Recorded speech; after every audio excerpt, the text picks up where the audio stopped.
Hi Chelsea fans, Chels Daft here, back with a match review from a disappointing second half performance. Yes, we're unbeaten, it's a point, but that's disappointing. Leeds 0, Chelsea 0, 2 points dropped for me, and I'm going to tell you why. Let's get cracking.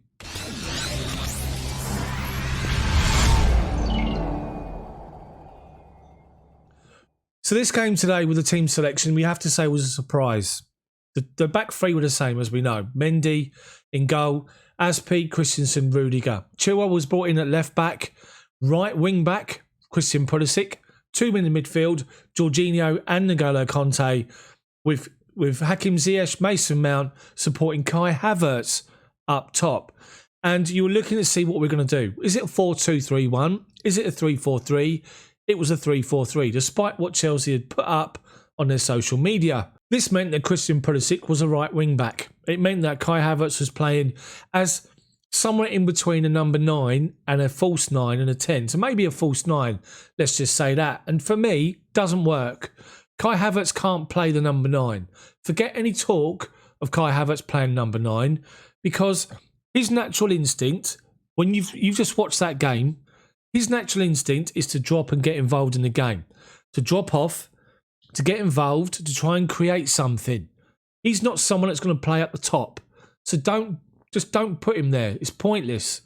So, and just to back up what I'm saying here, if you're watching the actual coverage of the game on BT Sport, at half time, they had a average positions map put up from the first half, and Christian Pulisic was further forward than Kai Havertz. My argument there, in a nutshell. So, first half, it was even Steven. Both sides hit the crossbar. Ours with a deflected clearance from Ayling off of Llorente. Loops over Meslier, hits the crossbar, comes straight into his hands. And with Leeds, who played well today, it has to be said, Roberts on the left-hand side of our box. Curls one towards the far post. Mendy just tips it onto the crossbar. And luckily enough for Mendy, the ball bounces down. As he falls, it bounced underneath him and away from danger.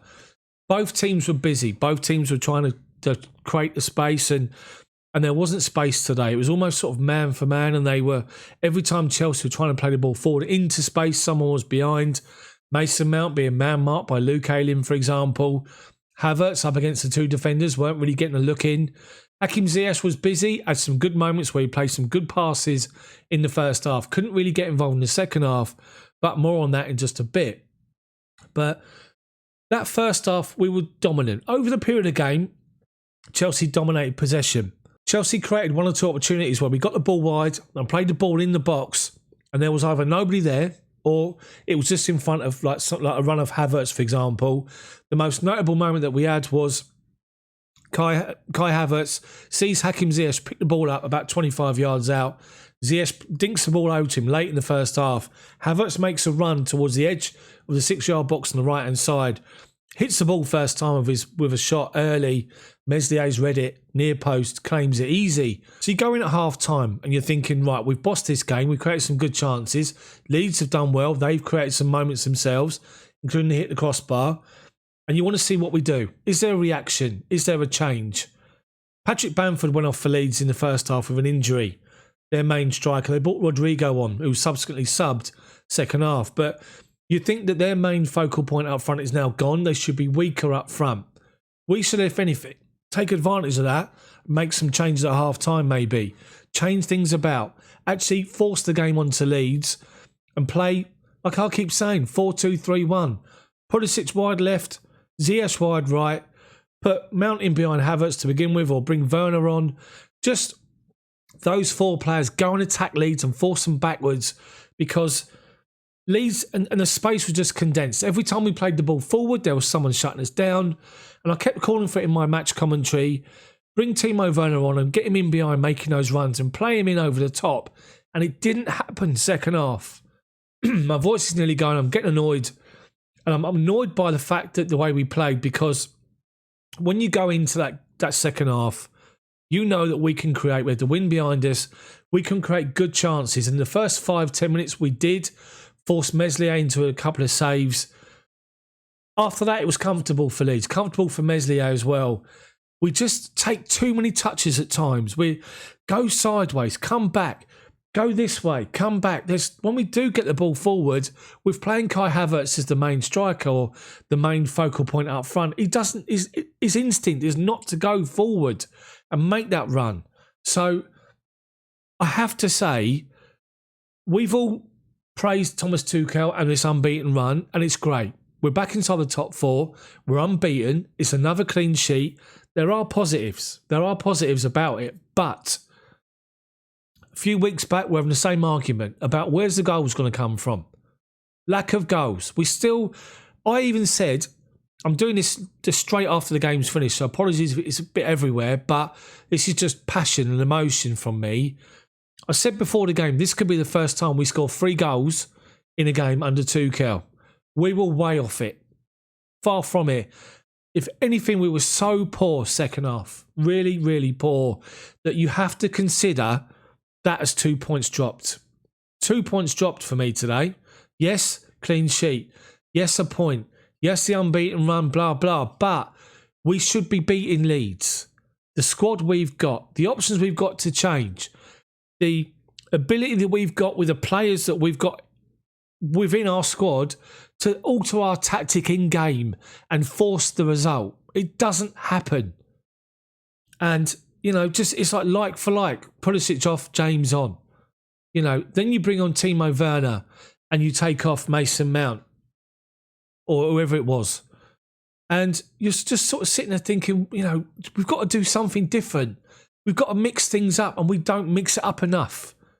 So, I know the result is the be-all and the end-all. Of course it is. But today, that's 3 points dropped. That's a chance for 3 points. We only took a point. Yes, 2 points dropped. You know what I'm trying to say. But for me, that game is more negative than positive. We're back where we were a couple of weeks ago. Do not play Kai Havertz as the main focal point up top. You can't do it. His position is a number 10. When you bring Timo Werner on, play him through the middle. But when you bring him on, put balls into him. Play him in. Chilwell was getting battered by Thomas Tuchel because he took 3 or 4 touches too many before he played him in. We hold on to the ball too much. We don't play with confidence that ball forward quick enough.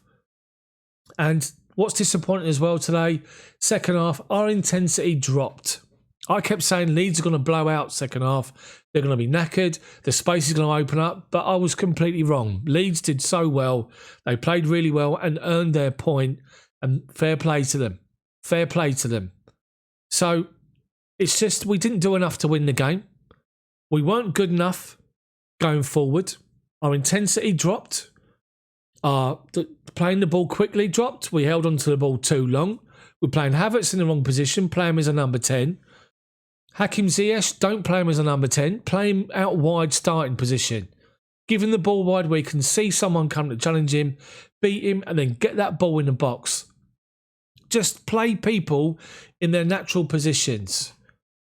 I know that means you've got to change it from 3-4-3 to 4-2-3-1, but in a game such as that, with Leeds not offering much apart from when we let them second half, and I forgot to say this, they had the better of the chances second half, and Mendy was called into action once or twice and did well. One of them, outstanding save from going this way to put his hand out to stopping the ball, literally a yard from goal. Done really, really well, Mendy. And he made another one that was shot straight at him. But, I mean, it says it all. They had the better chances second half. They are really pleased with their point. We didn't do enough to win the game, and that's disappointing. So that's just it from me. I've got to stop now because I'm going to get the ump. So if you like this video and it's just emotion from me straight after the game's finished, drop a like on it for me.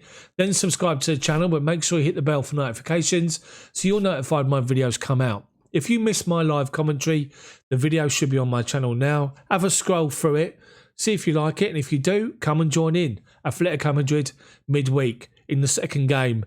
I'll be back on Monday with another video, having a break tomorrow. So let me know what you thought of the game and my comments in the comment section. Have a good weekend.